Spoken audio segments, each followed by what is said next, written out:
inspired, fired up, and on the move. Yeah, yeah, yeah, yeah, yeah. From all the places and all the races, arm in arm now, upon our feet. Yeah, yeah, yeah, yeah, yeah, yeah, yeah, yeah, yeah. From all the schools and all the homes, it's time to take it. It's time to take it to the street. Gonna get militant up in here. Hello, welcome once again to The Call, the program that calls you forward so that you can advocate, take direct action, work on policy, or simply organize in your community. We're so glad that you've been able to join us once again as we start our new season of our program that talks to frontline communities, grassroots communities, environmental communities, and social justice communities. And our guest today is none other than Minister Malik Saafir. He is the director of the Renaissance organization, Little Rock, Arkansas, and also a member of Black Christian Leaders Coalition. And we're so glad to have you come and join us all the way from Little Rock, Arkansas, Minister Saafir. How are you doing? I'm good. It's always an honor to be able to share any platform with you. So I'm grateful that you chose me once again to speak on behalf of BCLC and as well as my own consulting company, which is based on dealing with racial and environmental trauma, the Southern Renaissance. So thank you once again for having me, and I look forward to our conversation. Thank you. And boy, there's a lot of trauma that people go through in the South, starting all the way from when the first ship landed in Virginia, and considers today, and it continues today with every police shooting, all of the health disparities, everything that we go through. But even more important, when we talk about dealing with trauma, um, we know that Black people are not really the type of people who readily go to psychologists or psychiatrists or any kind of therapist because the place that we go to more often than not to deal with trauma is the Black church. Isn't that correct? That's correct. And one of the problems that we have is that the Black church was, in many ways, one of the religious institutions during slavery in America that held, in many ways, a space where slaves were able to find sanctuary. And then even on to the civil rights movement, where people who were suffering under Jim Crow anti-Black laws were able to find sanctuary in the church to, from a therapeutic standpoint to address some of the issues of trauma.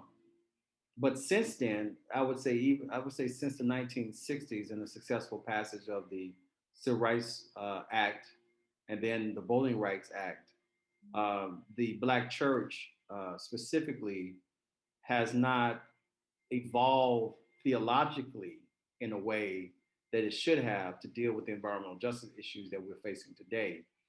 Because of its emphasis on social justice, and it has maintained that emphasis, of course, since the 1960s and 70s. But the environmental justice issues that we face today are so prevalent, and there is a need for a voice coming from the Black church to address those issues today.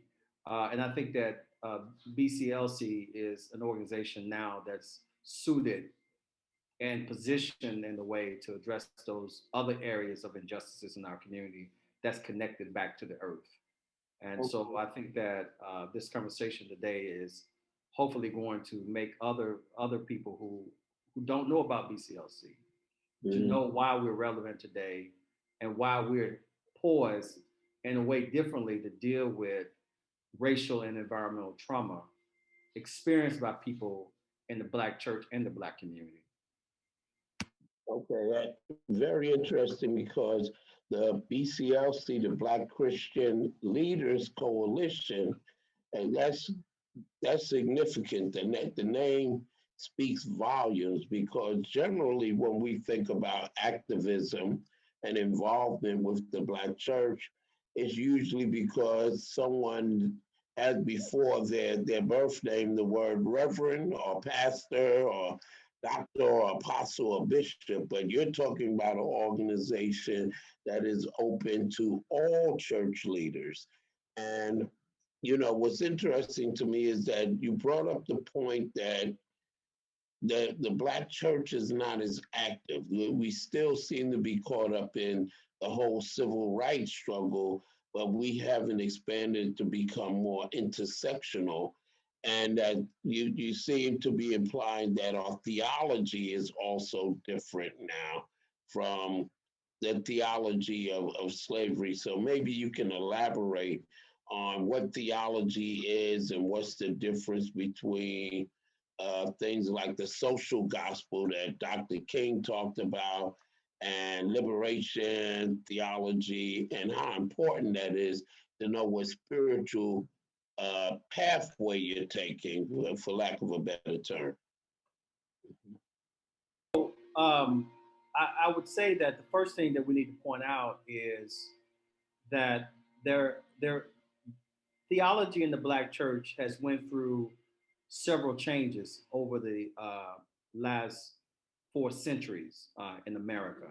We started off with a theology that said that we might be catching hell by the master's whip or the master's rope or the master's chain uh, during slavery, and that if we can't escape this hell on earth, then at least by the virtue of our salvation, we can find heaven in the afterlife as a way to find our freedom. Mhm. But then when we were granted our freedom, when we were emancipated from slavery by federal law, then we began to rethink how our theology needs to be now in keeping with our newfound freedom from a federal standpoint. And so we began to think about, well, there's now a possibility that we might experience some of this heaven on earth now. And we began to now connect our theology to civil rights. And that's when you had the Black Reconstruction movement happen, where Blacks began to participate in the federal system and also in state systems and local systems, as far as city systems, to begin now to think about how is it that we can find some of this heaven on earth by now being able to have our own businesses, have our own schools, have our own, in many ways, career choices now that we weren't able to have before, and to have income that we generate ourselves by our own hands and by owning our own things. And so our theology had to adjust to that reality. And so we began to now focus on finding ways to have more civil freedoms, or what we would call in America civil liberties, to begin to make heaven on earth for ourselves. But when we realized after the Reconstruction that we were being denied those new freedoms, then we had to fight again. So our theology then began to change into a theology of God is a God of the oppressed. God sides with the oppressed. God loves the oppressed. Jesus was a fighter for oppressed people. He was a freedom fighter. And so we began to develop this social gospel that we had during slavery, but it hadn't matured in the context of keeping up with the civil rights movement that had began. So it matured into this now social gospel that Dr. King and his colleagues began to now preach, that the same God that brought you out of slavery is the same God that can bring you out of Jim Crow. And that's when we got into Black liberation theology. Black liberation theology came as a result of current, in the time of when King lived, and his legacy of building a movement around the social gospel. During that time, Blacks were able to have access to philosophy in the academy. They were able to have access to ancient writers and Christian literature who spoke about the God of the oppressed, the God of liberation.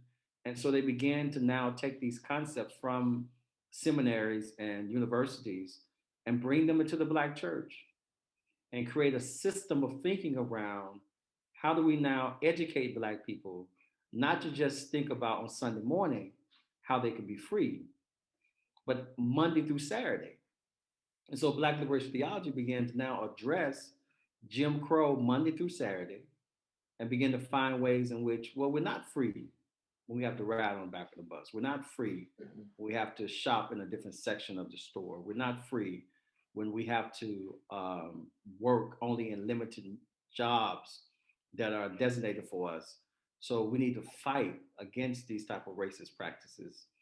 And so when King was assassinated, Black liberation theology, because there were not a lot of leaders at that time after King's assassination, began now to only be, in many ways, that conversation carried on by those who were in the college and university who were professors, who had some connections still to the church, but the church on the ground lost its momentum, lost its prophetic edge, because a lot of leaders during that time were not willing to take the same risk again. Mm-hmm. And so Black liberation theology became, for all intents and purposes, just a conversation. There was not action on the ground in the context of moving it further to deal with what happens now that we have won these civil rights legislations through the civil rights movement. And I think that. So what I'm trying to do, and I think what you're trying to do, Reverend Woodberry, is re-engage the Black church mm-hmm. around these historic concepts that were born out of slavery and that continue to evolve in Jim Crow and then now in a post or new Jim Crow era, in a way that gets that we have the church thinking about what does Black theology or Black liberation theology look like today, based on where we are with mass incarceration, based on where we are with climate change, based on where we are with environmental racism. What does Black liberation theology look like today? And I would say if God sided with the oppressed slaves, if God sided with the oppressed who were being racialized in a Jim Crow America, then God is also going to side with those who are victims of flooding, tornadoes, fires, deforestation, ecological devastation in whatever form it comes. God's going to side with those persons also. And that's the conversation Black liberation theology needs to have today, is how does God side with those who are victims of environmental toxins, mm-hmm. victims of environmental devastation? Mm-hmm. Absolutely, that's a great point, and it addresses the issue of why the church appears to be becoming more and more no longer relevant to the needs of Black people, and why we see so many pews emptying out. And what we're finding, because we do have some engagement, not so much with the church, but a few around social justice issues like police shootings and those sorts of things, but they're more sporadic rather than well thought out and strategically planned. But I also want to talk about the fact that what we've seen, particularly with you talk about climate change and environmental justice, is all of these many interfaith organizations, your Green Faith, your Interfaith Power and Light. The thing is that you raise some very significant points as to why the Black church no longer seems to be relevant to young people and many other people, and why so many pews are emptying out in churches. But you also, we also see some activity with the Black church when, we have sporadic incidents like police shootings and George Floyd. Yeah, but no long-term planning or strategy. And what we found is, particularly when we looked at the issue of environmental justice and the issue of climate change, is all of these interfaith organizations, the Catholic Covenant, the Green Mosque, the Interfaith Power and Lights, the Green Faith, that are formed, and they say that they are involved with the Black church, but we're not seeing a lot of movement. We're not seeing a lot of traction. And so, I'd love for you to give us, your insights on that. If we're all one, as Martin Luther King Jr. said, we've learned to fly in the air like a bird. We've learned to swim in the sea like a fish. But what we have not learned is how to walk on the earth as brothers. So can you help us understand the disconnect between these national and global interfaith organizations that are dealing with climate change and environmental justice, but just don't seem to be gaining traction with the Black church? Well, I think it goes back to what a Baptist preacher was saying about when he came out of seminary with his doctorate, and he was preaching one Sunday about social justice. And a member of his church, a mother of the church, if you would, said to him, because this was new information, she hadn't heard these type of thoughts before. And she said to him after the sermon, she said, I'm paraphrasing, if you want me to drink your water, you have to give it to me in a cup that I'm familiar with. Mm-hmm. And I think that the problem with organizations, predominantly white organizations that are focused on climate and environmental justice issues, such as Sierra Club, Audubon, Green Faith, and Interfaith Power and Light, I think their intentions are sincere. I think the water that they're trying to provide, it comes from a good place. The problem is that it's not being given in a cup that the Black church people are familiar with. Mm-hmm. That's the first problem. The language difference, the language barrier, the cultural barriers are still there. And we have to have people in the Black church, leaders such as ourselves, lay and clergy, who have the ability to form or create cups that are familiar to our people, and then take the water from the conservation movement and bring it to our people in a way that they could drink it. Mm-hmm. Because right now, what they're giving us is not something that's readily digestible. Mm. And I think that in order for that to happen, we have to have Black Christian Leaders Coalition, BCLC, because I think that's why we were created. We were founded to be the organization that would actually create that cup. Absolutely. And I would also say that the other problem is not just the cup and the water problem. It's the other problem of material resources to build the cup. Because sometimes when we're invited to the table of these organizations, Reverend Woodberry, you and I have sat at the table, sat on boards of some of these organizations. I myself was a Green Faith Fellow. I was also an Audubon, the National Audubon Society Fellow. Mm-hmm. But when we come to those tables, they say, well, can you help us share our water with the Black church or Black people? Mm-hmm. But then we're not given the resources to build a cup. Absolutely. You can't use their cup, and they have all the resources to build and create their cups and offer their cups to the world. But when we ask for resources to build our cup, create our cups, our resources are not there. And I think that's so it's issue of not having the cups.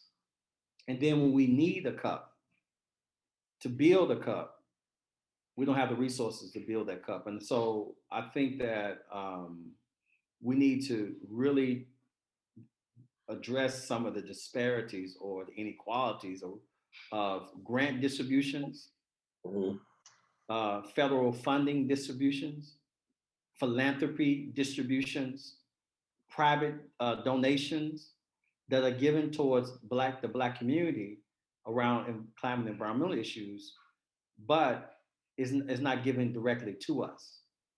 Mhm. Is given to other organizations that we've named, and then they're tasking us in some respect to deliver to our communities the things they need. But that money should actually come directly to us, because all it's doing when it goes to them is one, it's not allowing for what the resources we need to be present when we have issues that we have to respond to on the ground immediately. If there's a flood, we shouldn't have to go and beg, plead, ask for the resources that are designated for flooding that's been given to another organization to now be given to us. We need that money now. Mhm. When there's fires, we need that money now.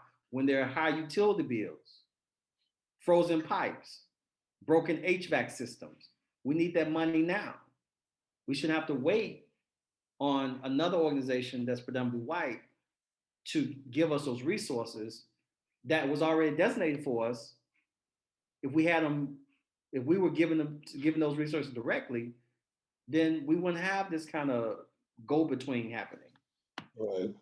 Absolutely, absolutely. And we talk about resources, and I can understand what you're talking about because I found some really innovative, really creative, really eye-opening ministerial tools, liturgies, prayers, etc., with these other organizations. But I can tell you honestly, I cannot think of one single time when I actually used some of these tools in a sermon or, during a worship service where I didn't have to rewrite it.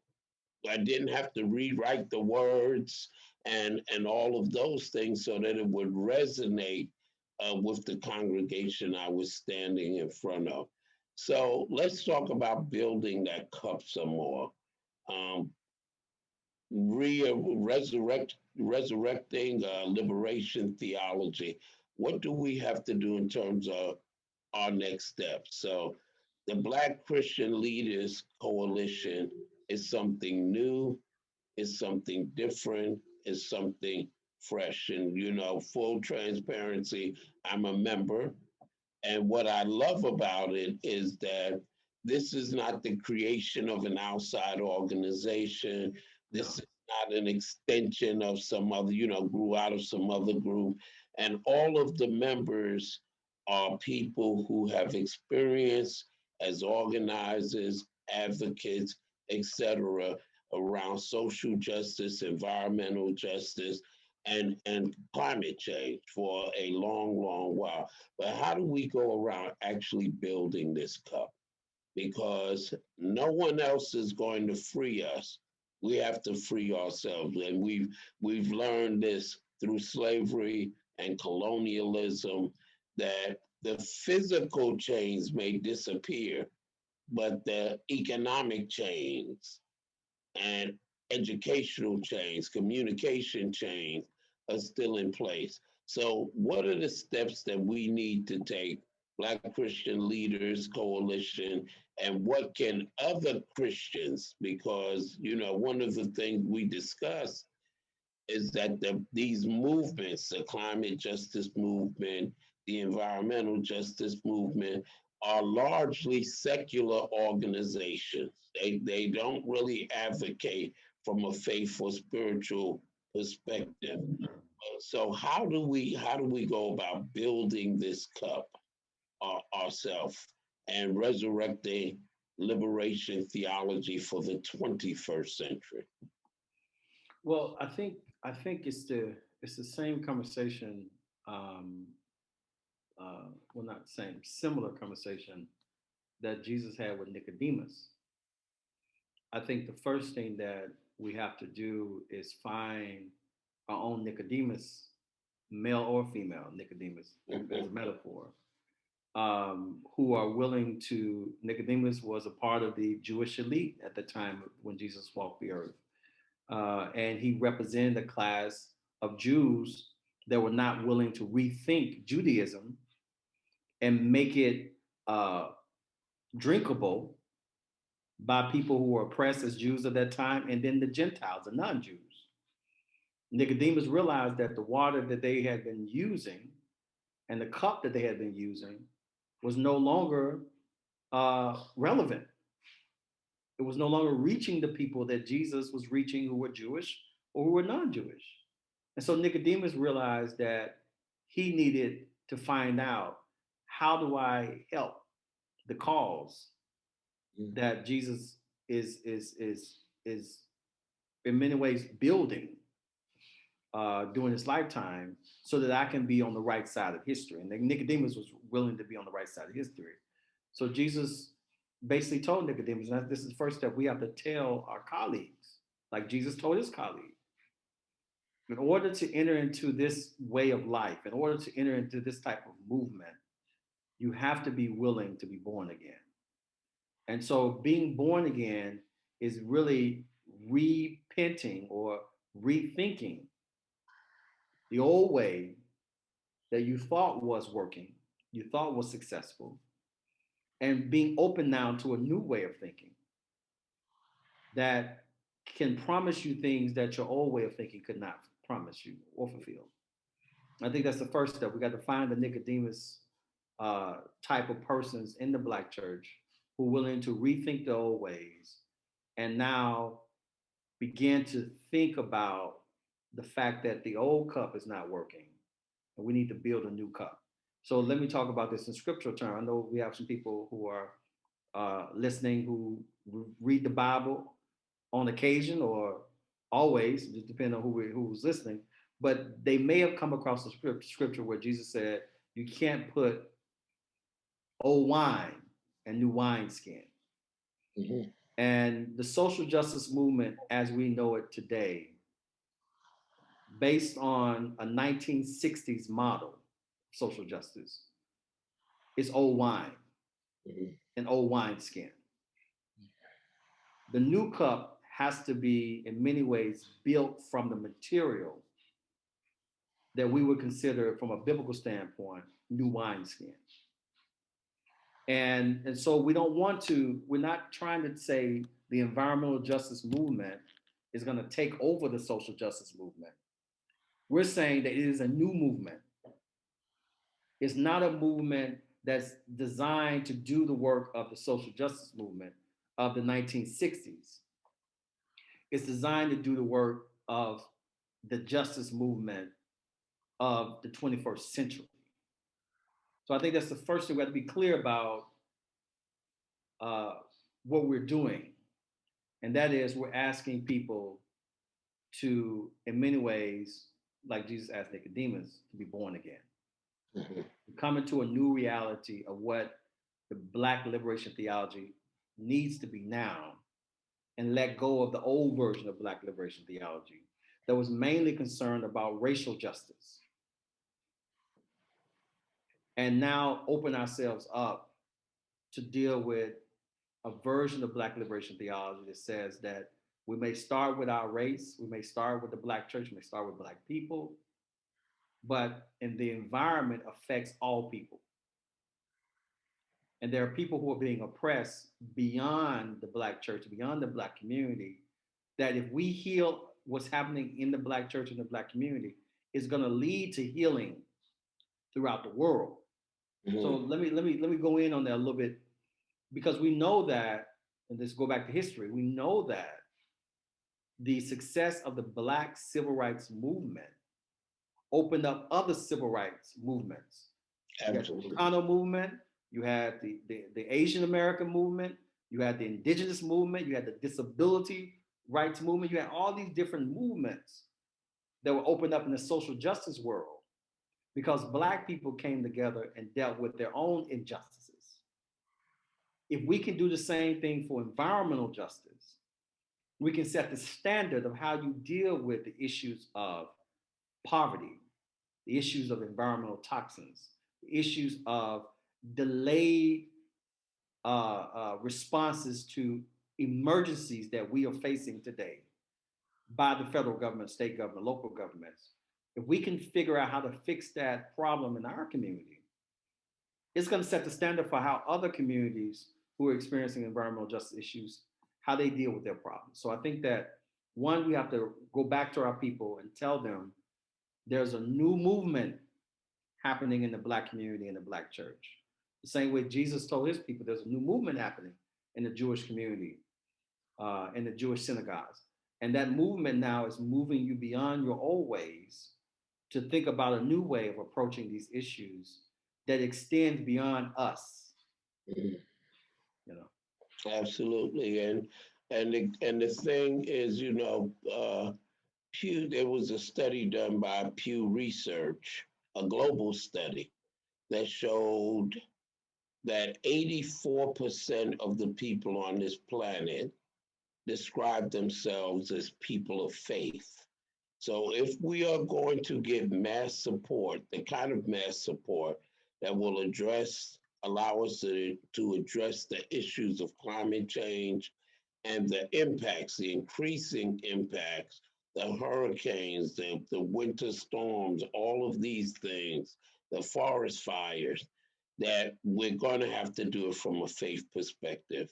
And while we know that there are a lot of great people who are truly committed, who are coming at this from a secular perspective, they need to realize that 84% of this planet we are fueled by, our passions are ignited by the spiritual aspects of our lives. And so that is something that I would just like to lift up, because we're always talking about what it looks like when we win, but we're not going to be able to win if we cannot involve 84% of the world's population. And so, you and I love to have these awesome conversations, but we're running out of time. So, want to do a couple of things.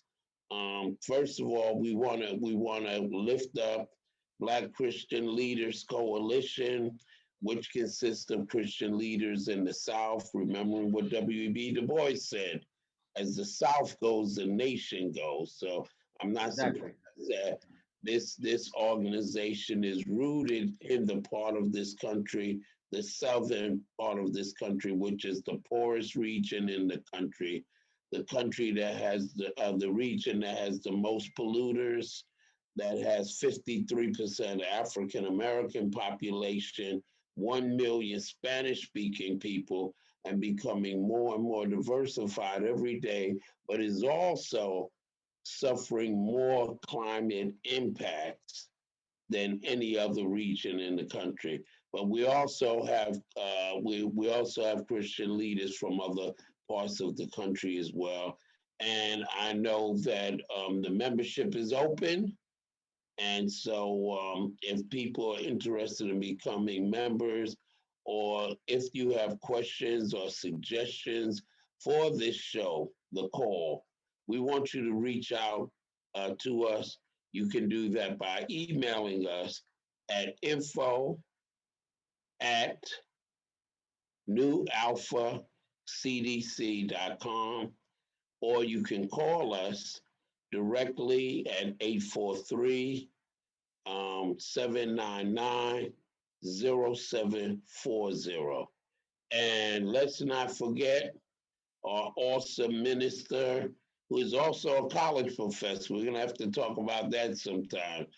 Minister Malik Saafir, and also his consulting firm, Southern Renaissance. And we need a renaissance, don't we? That's right. That's right. Thank you, Reverend Woodberry. I appreciate it. Oh, thank you so much for the amazing insight and the history lesson. You're a great historian, and talking about liberation theology. And thank you for joining us for one more episode of The Call, where we are calling you to take direct action, to be an advocate, to change policies, and to just educate one another. Each one teach one, And remember, most of all, if we want change, the change begins with us. Thank you very much. See you again next week on the call. We are tired but inspired.